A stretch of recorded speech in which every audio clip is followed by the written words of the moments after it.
Hello, everyone. My name is Robert Winfree, and what you're about to listen to is an old episode of a podcast I used to host called Everyone Loves a Bad Guy. This particular episode is part two of a discussion around the Marvel superhero character of the Hulk. This episode is myself and Robert Cooper talking about the various antagonistic forces that oppose Bruce Banner and all the various Hulk iterations. It's not exhaustive by any stretch of the imagination, but it's a pretty good discussion of the various nemesis that square off against the Hulk. If you listen to part one of this, and if you listen to part two, I assume you listened to part one. Part one is myself and Mark Radulich discussing the Hulk as his own antagonist, because the Hulk is Mark's favorite character. So, that's what's on tap for this particular episode. I thank you as always so very, very much for listening. It means the world to me. Thank you all very much. That's all I've got for this one, so past me and past Robert Cooper, take it away.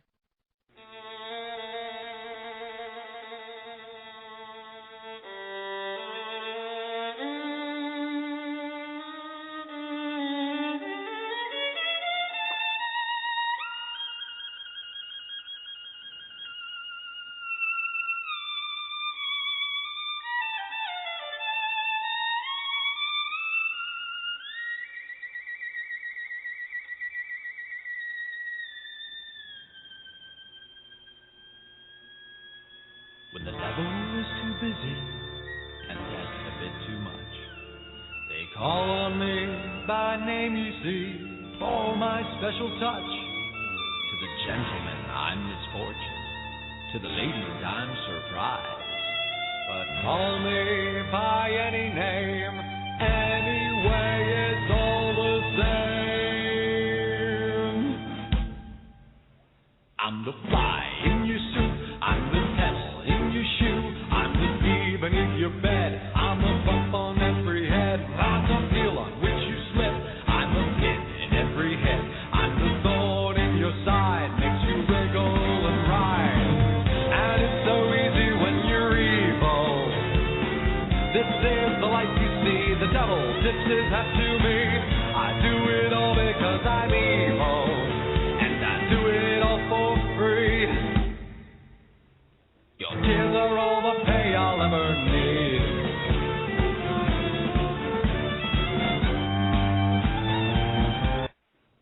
Yes, Voltaire never gets old. That means you're listening to Everyone Loves a Bad Guy. I am your host, Robert Winfree. Tonight, we are finishing part two of our look at the Hulk, and just to prove that I can't start something and then finish it, because Terminator's still out there, and it might be for some time, just because. But last week, if you were here, I had Mark Radulich on, and we discussed the Hulk at length. That's a topic that Mark can go on for days. You know, he told me that beforehand. I didn't think he was being as literal as he was, but he can go on for days about the Hulk. But we talked about the Hulk as a bad guy. We touched a little bit on his main antagonist, for want of a better phrase, in General Thunderbolt Ross. But the Hulk has a pretty decent rogues gallery of his own. We're not talking Batman-level quality here, if we're sticking with comic books, but he does have a fair number of bad guys who he's tangled with, and plenty of them are fairly memorable. Now, I'm not an expert on the Hulk. I left it when talking just about the Hulk, as evidenced by the fact that I didn't know all the characters from the Hulk television show, and I'm not an expert on all of his villains. But I have a network, and I know people who are. So I brought on someone who does know about the Hulk and his villains across various forms of media. Please welcome back. He was here when we talked about evil corporations. Please welcome back Robert Cooper, gentlemen. Robert, how you doing? Not too bad. I'm just as like the second time I've been on here, and it's the second time I've just been feeling really sinister tonight. I think this podcast just brings out the worst in me. It just makes me want to start cackling. But if I did that, I'd get yelled at. It's true. You know, there needs to be a location for cackling, I think. The villainous laugh and cackle has just kind of fallen out of favor so far, and it's just not fair, you know? You can laugh and be happy, you should be able to laugh at others. It's become almost parody, which is sad, because a good evil laugh really helps push that fear that you feel when James Bond's about to get his balls sliced with a laser. And yeah, and there's, no, I expect you to die, it's true. The evil laugh, it's an important part of creating a great villain. So, since we're talking about the Hulk, we do have the one that I know we wanted to talk about, that we kind of have to get out there. The Ahab, if the Hulk is Moby Dick, Captain Ahab is General Thunderbolt Ross. He's obsessed with capturing and killing the Hulk. he is the framework for so much of the bad stuff that happens to poor Bruce Banner over the course of his existence as the Hulk. So, how did you get introduced to Thunderbolt? I mean, you're you're an old school comic book fan. I'm sure you mentioned that you've read a lot of them. How does he come off to you? Talk to me a little bit about General Ross. Well, I was him because, I grew up in the 90s, like home 90s kid. Yeah, in the 90s there was this huge boom in comic book television, comic book themed cartoons. Batman, Spider-Man, X-Men, all classics. And the Hulk was indeed one of those, and that was basically the first showing I've ever saw of the Hulk. I was like, wow, he's really cool and green, and things can hit him, and he just gets greener. He's like the Jolly Green Giant. But as Thunderbolt Ross, now I'm not exactly huge into like old school comic books. I'm not that. My comic shop closed before I could get that big. But when it comes to the modern era, the 2000s, I'm good on that. But I will say Thunderbolt Ross did not show up nearly as much as I thought he would in the newer series. But Thunderbolt Ross, to me, he's kind of like that thorn in Banner's ass. Not even in his side, he's in his ass, because since the Hulk's incarnation, I felt like very early on, Thunderbolt Ross was always on his ass because, what's there to fight a giant hulking beast than the government? Pretty sure Thunderbolt Ross, for the large part of his career, was the government. He was the military guy going to kill Bruce Banner, and he tried to do it very, very well, and he kind of sort of failed for the most part.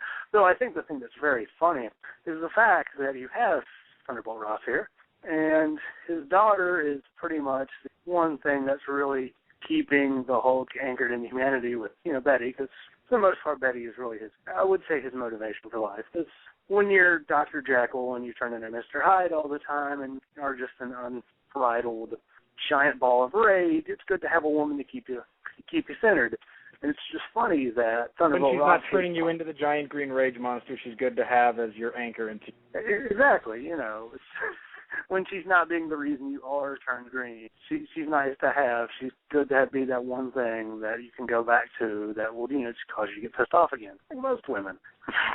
And there's our half a woman audience, because I'm pretty sure a Taiwanese midget was our only female listening audience. Could be. Could be. But I think it's just funny that Betty does love him so much, and Thunderbolt hates him so much, and it's just a really nice dynamic because, one, they're really putting, well, I wouldn't say they are putting each other in danger because, as you said, Betty does make Hulk go all crazy and like Hulk smash, and that puts the General in danger because he's going to go and try to attack the Hulk, and Betty's going to be there. Yeah, that is a nice dynamic I didn't even think of until now. It's a really conflicted, it takes the traditional... I don't want you dating my daughter dynamic into a whole other stratus. Romeo and Dr. Hyde, because the woman's obviously Romeo and Juliet. Now, he does later on, and I am on the internet right now, so I'm going to fire up a little bit of because later on, Thunderbolt becomes the Red Hulk. Now, the Red Hulk first made his debut, looks like in 2008. Yep. As far as being on the comics. He is an interesting version of the Hulk because, well, again, he's still the Hulk. He has just a very different set of skills in some ways because the Red Hulk is powered by heat. And hang on, let me find it here. It's something like that. Like the hotter he gets, the weaker he becomes. I think it's. I looked this up earlier. You thought I would have wrote it down, but no. Yeah, story of my life. I never write anything down. Yeah. But I thought, here's a little thing about it. The Red Hulk maintains his intellect, which doesn't happen for Bruce Banner, for the Hulk, until the creation of the Professor. Prior to that, he is just, when he goes Hulk smash, he's pretty much just Hulk smash. Whereas the Red Hulk does maintain the thinking of Thunderbolt Ross, the tactical abilities, all of that fun stuff. Yeah, I remember the thing about the intellect. So I was always thinking, I'm like, hey, he's like Joe Fixit. Which, kind of, because, Mr. Fix-It did maintain. Okay, yeah, here it is. His body temperature increases with his anger. So it can be bad to be around him, the angrier he gets, because everything around him becomes heated, but when it becomes too intense, he doesn't have the internal cooling mechanism to deal with the excessive heat. Okay, that took me far too long to look up. I apologize to everyone. But, yeah, the Red Hulk is different. He doesn't get stronger as his rage increases like the Hulk does. The Red Hulk theoretically gets weaker because his body will overheat. So he maintains some of the human physiology as far as rage goes, because it's not healthy to be enraged for long periods of time. No, we've seen Lewis Black. Yeah, he's still alive somehow. I love Lewis Black, but he's just so angry. You know, if anybody were to be like the Hulk, it would be a Lewis Black. It's true. He's an angry little man. He is. Him and Samuel L. Jackson. Samuel L. Jackson is the Red Hulk, so he'd be dead in a minute. Yeah, that's about right. Okay, so since we're talking about Thunderbolt, what did you think of the two different portrayals of him that have happened in movies specifically? Because he was played by the great Sam Elliott in Ang Lee's Hulk and William Hurt in The Incredible Hulk. How did those play for you? Your thoughts, impressions, how did that work out for you? What are your thoughts on the way he's been portrayed in movies so far? It has been so long since I've seen that first Hulk movie. We have it on DVD. It was so shitty. Never wanted to go back to it. But if I'm not mistaken, wasn't he pretty much just want to kill the Hulk? And then when he saw Betty, he was like, "Okay, calm down, guys." And he still wanted to kill the Hulk. I'm pretty sure. I can't quite remember. Wind back the memory because I haven't seen it in a long time. But I haven't seen either of them in a while. Okay, I remember. He was in charge of the military base that Bruce Banner's father was working in. And Banner's father specialized in regeneration, molecular biology, things like that, and then that went horribly wrong because it's a comic book, things have to go horribly wrong. And nothing goes horribly good. It's true. You'd think there could be something horribly good. You know, maybe with the upcoming villains issues that DC is doing, things will go horribly good for everyone else, and the villains will be put in an awkward position. But he winds up, he butts heads with Banner's father. Banner winds up dating his daughter, Betty, and he has all of this bias towards Banner because he worked with his father. He wants to kind of harness the energy of the Hulk. He actually tries not to kill him for a while. He wants to harness the Hulk's potential to use it. And then William Hurt was just kind of there because the Incredible Hulk movie, I didn't much care. No one was really developed as far as characters go in that one, I thought, except for the next bad guy I think we ought to talk about, unless you want to stick on Ross for a minute. In the Incredible Hulk, you have Tim Roth as Emil Blonsky, the Abomination. Who's another recurring Hulk villain. Talk to me about the Abomination. Abomination's just awesome. Like, I didn't actually realize he was such an old villain. I never knew that. I thought he was more of a creation of a modern day, and then I kind of realized that's kind of a stupid thought because he's been around forever. Because, you know, when you think about it, you have the Hulk. What's the next best thing? What's the thing that could beat the Hulk? I know, something that's basically the Hulk. But if I'm not mistaken, he does still keep some of his intelligence. So I remember in the movie, wasn't he a secret agent guy? No, which one was this? Was he the secret agent guy? In the movie, in the Incredible Hulk film with Tim Roth, he was given a few biometric upgrades to help him heal faster, run faster, and then he got infected with Banner's blood. When he was fighting the Hulk, he cut him, some of that blood dripped into a cut on his forehead. The blood commingled, and the resulting infection and mutation was what turned him into physically the Abomination. It had him looking all grotesque and like the Abomination. Yeah, and he was just a complete and total ass kicker. Awesome. Yeah, I actually really did enjoy it. I enjoyed that movie a lot more than Hulk movies for saying, that first movie was awful, and the second one was actually quite good. I liked it. Edward Norton did a good job. He did better than that guy. His face. Eric Bana. Eric Bana, yeah. He did a lot better than Eric Bana. But I still didn't notice Eric Bana was the main villain in the first Star Trek movie. But anyways, tangents. Good makeup. Yeah, it was. You never even recognized him at all. But as for Abomination, I really liked Abomination because, he's pretty much as smart as he was, originally.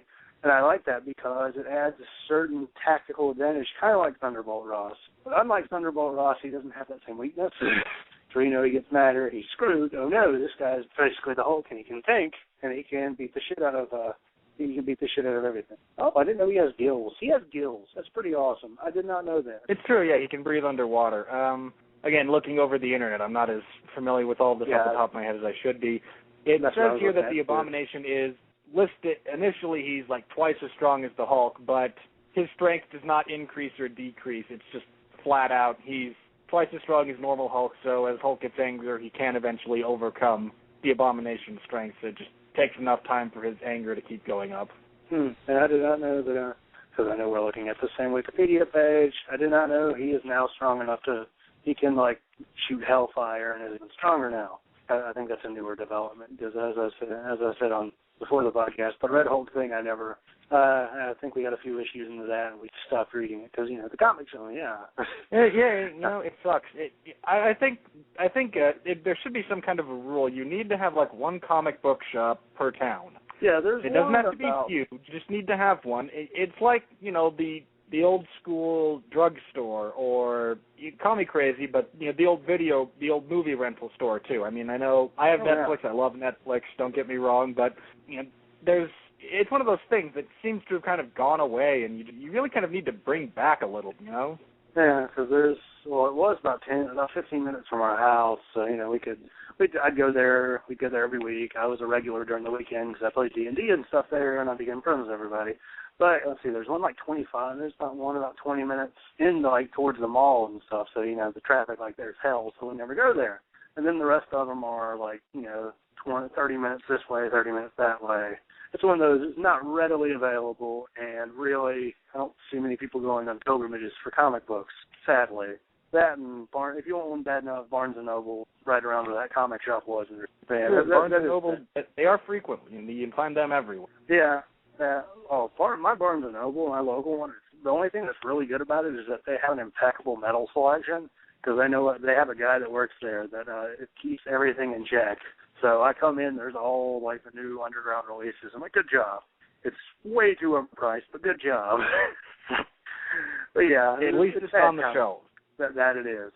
When they have buy two, get one free, I do jump on that. But yeah, it's great that it's on the shelf. But, comic shops, that's the way it goes. But I did make a killing before they closed. I got like $250 worth of stuff for $50, so not bad. It's good to know people. No, going out of business sales benefit the consumer, especially if you have a rapport with the owner. Yeah. Actually, the best thing, just to finish the tangent, they had a deal with, you can fill a long box with single issues.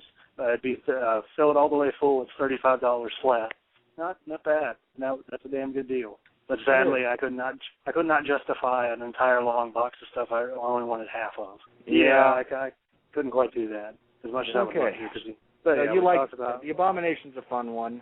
Now, one of the ones that I think we should talk about a little bit here, just because of how bizarrely he was portrayed in Ang Lee's Hulk movie. I think we should talk a little bit about the Absorbing Man. Oh, yeah. He was in that movie. That was his... Yeah, Nick Nolte, who played Banner's father, irradiated himself with the gamma bomb and became the a version of the Absorbing Man. Yeah, and it was a little abstract towards the end there, because he became, like, incorporeal and lightning, and then it was a little awkward, a little bit odd. That hurt the third act, I felt, as far as that movie went. But talk to me a little bit about the Absorbing Man, how he kind of matches up with Hulk. Actually, I didn't know a little bit about that. Actually, apparently he was the thing I didn't know, because I always did know him as a Hulk villain. He was actually a Thor villain for the longest time. Yeah, That was where he started, was him against Thor.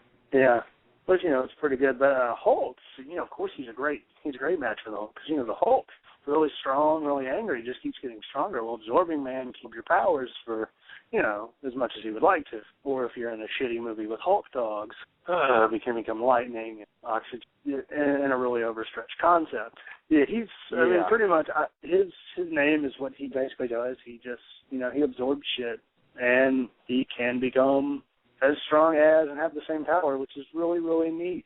Because, you always need somebody like that. It kind of reminds me of Super Skrull. So the Fantastic Four, like he had all the powers of all four of the Fantastic Four. It's pretty fucking neat. I've noticed, just because I can't come up with much Absorbing Man, honestly. I don't know much about him. But the funny thing is, I've noticed most of the Hulk's villains are as strong as, like, the main way they come up with, we can beat the Hulk is he's as strong as the Hulk. Because he's not like Superman. You can't say, well, he's got the same power set. All the Hulk really has is he gets angry, he hits things, and he can regenerate. That's pretty much the Hulk's power set. Now, if you want to get into shit like, thunderclaps and jumping high and all that, yeah, he's got that. But I've noticed, like, the main theme of the villain is pretty much, I can pound you into the ground harder. Superman's got a bunch of evil scientists. It's weird.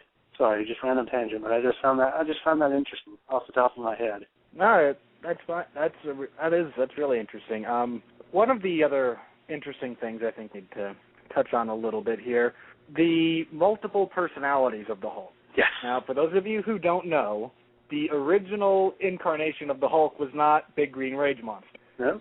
Originally, when Bruce Banner, at night, beyond his control, Bruce Banner would turn into a large gray figure who became known as Joe Fixit. And that was one of his dissociative identity disorder, multiple personality, whatever you want to call it.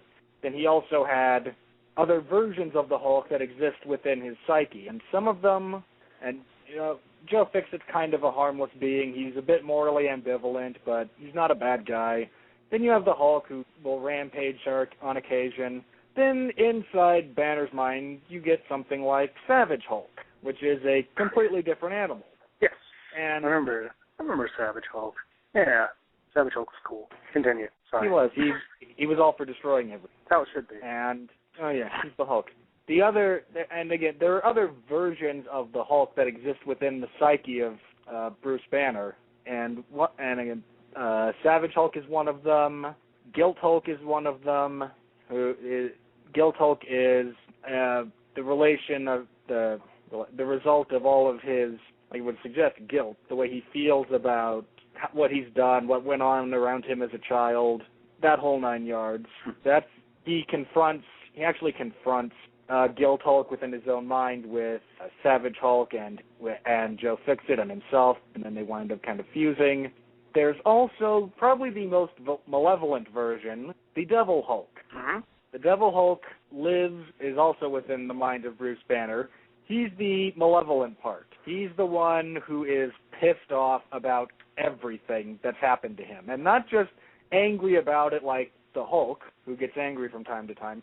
He wants revenge. He actually wants to destroy everything, and very specifically because he feels slighted. Oh, didn't that become a villain, Ravage, like a future Hulk who just wanted to fuck shit up, if I'm not mistaken? Yeah, I believe so. That was in one of their future storylines. You meet someone from the future. That was one of the versions that got out and wound up like wiping out the world and ruling it. Yeah, that was actually really neat. It was a good comic. Wow. I think, yeah, I didn't even know. I wasn't aware that the Devil Hulk was actually a thing. I just thought Ravage was just, Hulk gone bad or something. Devil Hulk's. Yeah, I believe that. It says it's a part of his. It's another one of his identities, and that poor guy Banner must have so much psychological trauma. Oh yeah, sounds like abused as a child. Where's Mark when we need him? I'm sure he was covered this one. They did discuss he was abused as a child. That was actually one of the things I liked about Ang Lee's version of the Hulk, was to get the kind of rage that fuels the Hulk in Bruce Banner. There has to be some kind of significant trauma within that person's life to fuel it like that. What happened to him would be enough to keep you going like that. It's nothing to screw around with. So, was there anyone else specifically that comes to your mind besides those guys when we talk about Hulk villains that just springs to your mind? There's one that's just fresh in my mind because, like I've been saying, I've read almost all the issues from like the last decade. So as you can tell, my memory of some of them it's a little jumpy because it's been a long time. I can't imagine it happens to be old, like Old Man Radler. I give him so much hell for that too. Every podcast I'm on, I'm like, yeah, me and some 37-year-old guy from Florida talk about metal. That's the only. As long as if the guy can talk about metal, he's still young at heart, I think. So. Oh yeah, because I've noticed we need more metalheads on the site. We do. There are not enough. I didn't realize how big the site really was until I've ran into people like, yeah, man, I read Full On One all the time. I'm like, sweet, you ever read my column? He's like, oh, there's a music section? I'm like, he's like, all I do is look at pictures of Coco. I'm like, yeah. Yeah, piss off. He's like, you should tell me more pictures of Coco. I'm like, I'll tell Jeremy right away. But anyways. AJ Gray will be thrilled. Oh, yeah, AJ. Oh, I love AJ Gray. But, yeah, what was that? Oh, yeah, the one villain that really, I have two villains I wanted to talk about because we haven't talked about them, but the one I was thinking of was the Red King, which I'm sure you're not familiar with because it was not in just mainly comics, but the Planet Hulk storyline. I don't know if you know anything about that. Yeah, I've read up a little bit on it, and I've seen. I saw the Planet Hulk animated movie that they have up right now, which is very good. was solid, yeah. The villain, the main villain of that after, because basically the story is supposedly they sent the Hulk into space or something to fix something, and turns out the Marvel Illuminati was fucking him over and sent him on a rocket that was supposed to send him somewhere safe, and he ended up going to this planet that is just like, deserts and monsters and all the other shit. So he's in the desert beating the shit out of like all these monsters, and this the main villain, the Red King, who's, as you can guess, he's red and he's the king of the castle, just like Borat. He is the king, and he enslaves the Hulk. And the Hulk is stuck on this. He's stuck in this coliseum with all these other races of beings, and more or less by the end of it, he can't kill the Hulk because the Hulk has he's got like fan support. He's got the people behind him, so he keeps trying to kill the Hulk with all these just impossible tasks, impossible battles, and all that stuff like that. But the Hulk which keeps naturally winning. the Hulk overcomes because you're only making him angrier by making him do this stuff. Yeah, and in this, actually, it's the Hulk is actually intelligent, if I'm not mistaken. He's good, he can talk. Yeah, this one is all Hulk, and he is not just Hulk smash everything in sight. He does speak, he does think. There seems to be, for this storyline, a bit of a merging of Banner and the Hulk as far as their consciousness goes, because while he's still very much the Hulk, he does seem to have elements of Bruce Banner, the character, because he seems content to settle down, with his family at the end after he overthrows the Red King. Yeah, but he is intelligent as far as and basically the coolest thing, because I was refreshing as much as I could before the podcast. I was looking at the Red King on Wikipedia. The thing I did forget was that there's the moon of the place they were on was filled with these spores that are basically if you let them all on the planet, you're going to destroy the planet. But the Red King doesn't give a shit. He wants the Hulk gone, so he just lets these things fly. And eventually the Hulk beats him and shit like that. And I remember somewhere in there he fights the Silver Surfer. That was cool. They enslaved the Silver Surfer to fight him. That wasn't Silver Surfer. I don't think it was. I think it was Beta Ray Bill. No, the comic was Silver Surfer. Comic was Silver Surfer? Okay. Yeah, something like that. Something for the movie, the animated, they couldn't use the Silver Surfer for some reason. To him, yeah. Yeah, so they used Beta Ray Bill, which, that's fine. Beta Ray Bill's the shit. I like that. He is awesome. It's always fun. They need to get him in the next Thor movie somehow. They do. I mean, come on, guys. Why not? We're going to have Guardians of the Galaxy. Why not get the Cosmic Thor? Yeah. Well, we can hope. Yeah, I mean, what's the worst that could happen, right? But, yeah. Be careful when you say that, because Batman and Robin, the Fantastic Four movies, there's a bunch of bad things that can happen. I saw both of those movies in theaters. The Fantastic Four movies. Oh, I'm sorry. Yeah. Yeah, well, I was convinced the first one was good because I was like 13 and Jessica Alba was scantily clad for 10 seconds. I was like, yeah, great movie. And then yeah. And then I quickly realized the error of my ways, and there's a whole internet for things like this, so I quickly realized it was actually quite a shitty movie. But Chris Evans and Michael Chiklis did a very good job. Both of them were I like Michael. Yeah, and Chris Evans, he did a good Human Torch. I'd love to see him like Captain America meets the Fantastic Four. That'd be awesome. Just have him play both. He'd be pulling double duty. He'd be switching costumes every 10 seconds. That'd be awesome. But yeah, basically by the end of the Planet Hulk story, he defeats the Red King in what was a pretty epic battle that I remember. And then he settles down as king, his wife, and then his wife is pregnant, and then somehow I forget how the world ends, but he destroys the world. And actually, what happens is the ship that he was sent on by the Illuminati, had a bomb.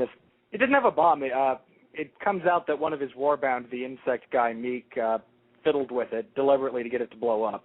But the ship blew up, killed his wife, and at that point he was angry not only because, he managed to find a modicum of peace, and then his impression then was the Illuminati, which was, Doctor Strange, Reed Richards, and Tony Stark, I think. Tony Stark, Black Bolt from what's their faces? The people on the moon. I can't remember. Yeah. I know what you're talking about. And Charles Xavier. I think it was. Xavier wasn't involved in it, actually. I thought he was part of it. He's a member of the Illuminati, but actually when Hulk comes back from his planet to start the World War Hulk storyline, he goes after Professor X first, and Xavier tells him, no, I didn't have anything to do with it, but I would have agreed with the decision, and Hulk eventually decides that, because this happened right after M-Day when all of the mutants lost their powers, so he decided Xavier had suffered enough, so he moved on to the others. This makes me want to go pull out all my comics. Because I have them everywhere. It's just because like my room's basically like 4 comic boxes, a giant tub of comics, 2 crates. Yeah, it makes me want to go do that. Go rip out all these Hulk comics. But yeah, more or less, yeah, Hulk is angry, and the Red King was pretty awesome. And the other thing that comes out of World War Hulk is the Hulk has a son. Yeah, Scar. Yeah, and Scar just fucks shit up, which is fine. Yeah, I really wish I would have read more of Scar, but I'm trying to think, what was the other villain I want to talk about? Oh, the Leader. I'm sorry we didn't talk about that. Remember the Leader, don't you? Got the big head. No, enlighten me. Let me find. He's, let's see, just the Wikipedia description, a gamma-radiated genius with superhuman intelligence and mind control abilities.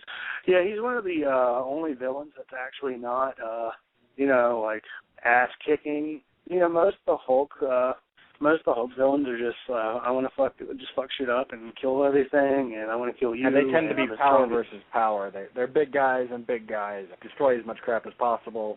Yeah. And this guy, from what I can see, he looks to be a lot more cerebral. Yeah, as you can tell by his head is on it. He's got a giant brain, and his head is being held up by, like, a device. It's too big. His brain's too big. Yeah. His neck cannot support his brain. Yeah, it's sad, and he looks kind of funny. But, yeah, basically he is the one. He's the one villain. Like, kind of like how Superman, like I was saying, Superman is mainly evil. Like, he's got Lex Luthor. And you've got a few other ones that kind of like a Parasite and the guy with the piece of carbonite. Damn it, kryptonite in his chest. Yeah, most of them are evil scientists or somebody who's got power. And like Doomsday. Doomsday's like the one, the really I'm going to kick your ass villain. Whereas the Leader is the only one that's really cerebral and thinking, which I find to be incredibly interesting because it's not. I mean, I haven't read many comics of the Leader because I don't really recall the Leader being in many of the modern Hulk comics. But the Leader is just a really cool idea. He's super smart and he has mind control shit. So he can basically formulate plans. I'm assuming trap the Hulk, kill the Hulk, whatever. And he could think them up. He could probably orchestrate them. And since he's got mind control powers, he can probably get them to go through whatever channel he wishes. Mm-hmm. I don't know. Let's see. It looks like he is a little bit in The Incredible Hulk. So, just as I think there is. I think he's in there for a little bit. He's like part of the one who turns Blonsky into the Abomination. I don't think they touch on it much after that. I haven't seen that movie in forever, but I believe he's a little bit in that. He does look. He looks like someone they should use more. I mean, because you can only throw so much stuff at the Hulk and he'll just get madder and madder and madder. But having someone who will outthink him, outstrategize him, use mind control and whatnot, that I'm kind of surprised we haven't seen that done in films more. Especially, there's always a mark. If you need a villain and you don't want to go force for force, you go with someone really smart. And he looks really interesting. I'll have to do some more research on him. Yeah, because I know he is a huge villain. I think he was a pretty big part of the Hulk Hulk cartoon. Because as for the 80s TV show, I'm not very knowledgeable on that because that wasn't something I really watched as a kid, or I haven't really seen it on that much anymore. It used to come on Sci-Fi a lot, but they stopped showing it. Sad. Oh well, Sci-Fi's got to show more important things like having Urkel make people touch things in the dark. Totally. That's science fiction, kids. That and Rathland. It's now SYFY, so it's not necessarily the same thing. It does look like he was a recurring villain in the 90s Incredible Hulk series, so you probably remember him from then. Yeah, he was. I'm trying to think of the comics, because I was just skimming through the stuff. I don't remember the storylines, because I remember I've read a little of 90s Hulk, and it wasn't that great. The thing in 90s comics are a lot of hit and miss, because there are some misses. Yeah. And there are some hits, or I guess depending. Like, I love Spawn, but I've found people that really don't like Spawn. I'm like, okay. Spawn's wrong. I like Spawn. Spawn's the shit, yeah. I found some...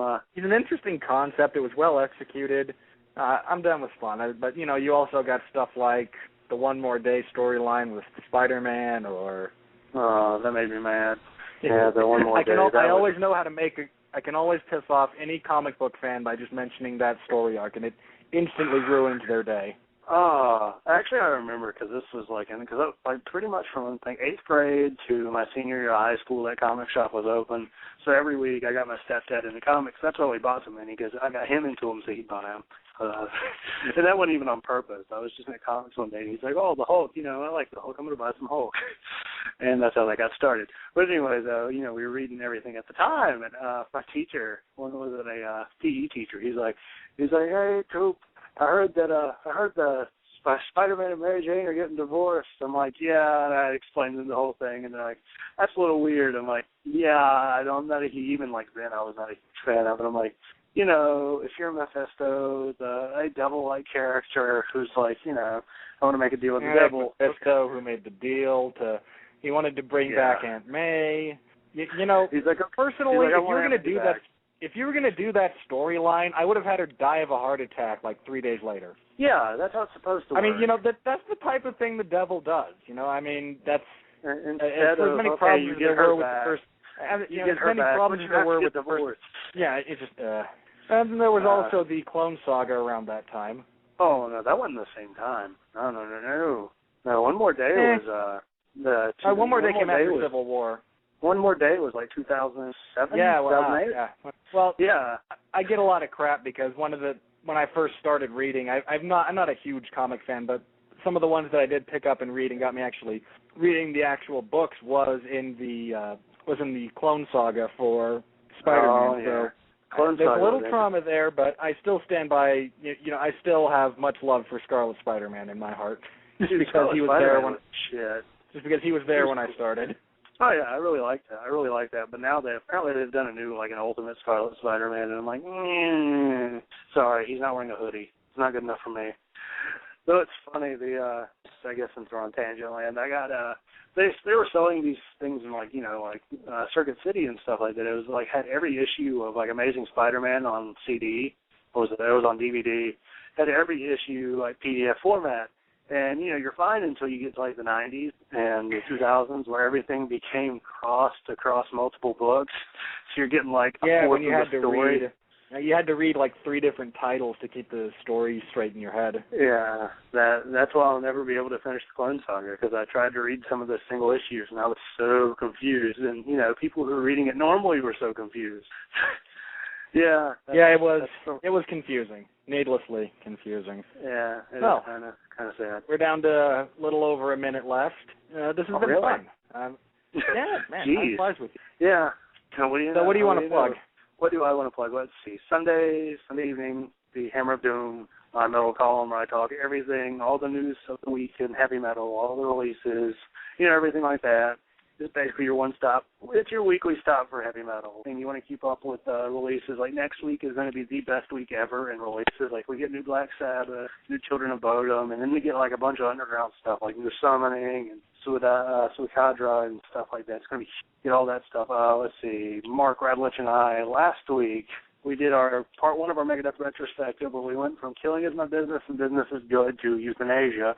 2.5 hours of greatness. You should go listen to it. Because trying to think, basically at the end of June, we'll be doing part 2 where we cover Cryptic Writings 213, and then 2 weeks after that we'll be doing the new album, which I've been hearing very, very nasty things about. Oh boy, that's going to be bad. See anything else? I'm in the buy or sell this week. It could be, it could be bad. It could wind up being okay. You never know. You can never have a hard time trusting all of the stuff you hear.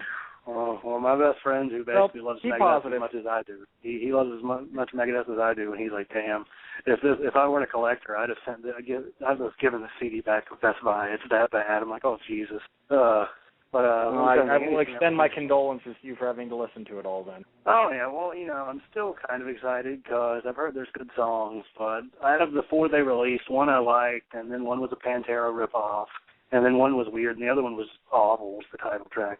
And the final thing I should plug, which I'm sure you're going to plug, but I'm going to go ahead and do it, so I guess for the both of us. And let's see, is it next week? No, 2 weeks. 2 weeks, right? Week after. Week after, okay. Yeah, it's 2 weeks. Okay, yeah, 2 weeks. It's going to be myself. It's going to be Robert Winfree here, the villain, Sam the Eagle, and then Sean Coomer, my fellow Sunday night Music Zone columnist. The 3 of us are going to be with the host, Mark Radlich. We're going to be talking about all 4 Superman movies, or all 4 Superman movies plus the Donner cut. So technically 4.5, 5 movies, because this is going to be great, because I love the first 2 movies, but it's been a while since I've seen them, and then I haven't seen the second 2 movies, so it's going to be great. And it's going to be like a 3, you can have some fun with 3. 3, there are good times to be had in Superman 3. 4, just kind of... Well, I've heard 4 is just, oh, God, it's like B-grade Superman movie. I've heard very nasty things about it. Personally, I wouldn't insult B-grade movies by comparing them with that movie. Well, B-grade budget effects. Yeah, well, let me put it to you like this. There is a sequence where Superman rebuilds the Great Wall of China by looking at it. What? He's not Chuck Norris. He can't do that. Yeah, the 4th one's a trip. It's a trip. Yeah. Well, we're gonna have fun with that. So it's gonna be 4 of us, a 2-hour podcast, which is gonna probably go even longer. But I can't wait. It's gonna be great. I've been trying to get on that podcast for a while. It's a good time. I've been on there for a couple of them. They bring me on when they do a horror franchise, because I'm a big horror fan. And this October, actually, when Mark's on another hiatus, Sean Comer and I will spend a couple of weeks, maybe 3, talking about the Hellraiser franchise. So if you're into that, tune into that. Set your calendars. October, be a good time. Listen to a couple of guys talk about Hellraiser. Dang it, Mark. I forgot Mark was going on hiatus in October. Shit. Because with the music podcast, we took like a month and a half off. Damn. Oh, well. It's still better than nothing. Yeah. Oh, well. I still love Mark. It's, as much work as the guy does, he needs a break now and then. Oh, yeah. The dude, okay. He does like 14,000 podcasts like a week, because he does one. Let's see. I know he does Ground and Pound, which you are hosting that this week. I will be hosting that this week and next week, because he won't get back in time for that one. So, yeah, I'm hosting the weekly MMA podcast every Sunday, 9 p.m. Eastern. He does Long Road to Ruin every other Tuesday. I think he alternates that with talking music reviews with you. You can usually find him on the Casual Heroes talking wrestling. He will occasionally guest spot with your Three Beards podcast. And he's got the political one that he does from the Right Radio, the Right Hook. The John Brother. So, yeah, he's all over the place. Oh, yeah, yeah. Well, let's hope everybody calls him having a job. Oh, yeah, because there's quite a community and a family, those things. Yeah, hopefully everybody will call in for you. I'm sure they will. I hope so. And if not, it'll just be 90 minutes of me rambling about MMA-related stuff, and there are worse things out there than that. I know that because Ben Stiller is not yet dead. If I can get my column done, see if I can call in, because I plan on watching the show. If nobody else calls in, feel free to. Oh, yeah, well, even if that one is a call-in show, so anybody listening who wants to call in, we do accept call-ins. Oh yeah, because I was like, well, I'll be replacement Mark Radlich, where I try to make it sound like I know what I'm talking about, except Mark knows what he's talking about. Sure, because I'd be with you 3, I'd be with you, Pat, and Jeff, and y'all know what you're talking about. I'm the closest thing you're going to get to a casual MMA person that participates in the MMA section, which I'm actually really facing Sam. That would be fun. Hey, if you've got the time, feel free to. I said we take call-ins. You would be welcome. I do need to plug my column. I need to plug my column quickly. Locked in the Guillotine. We're recording this on Thursday. It will be up Friday.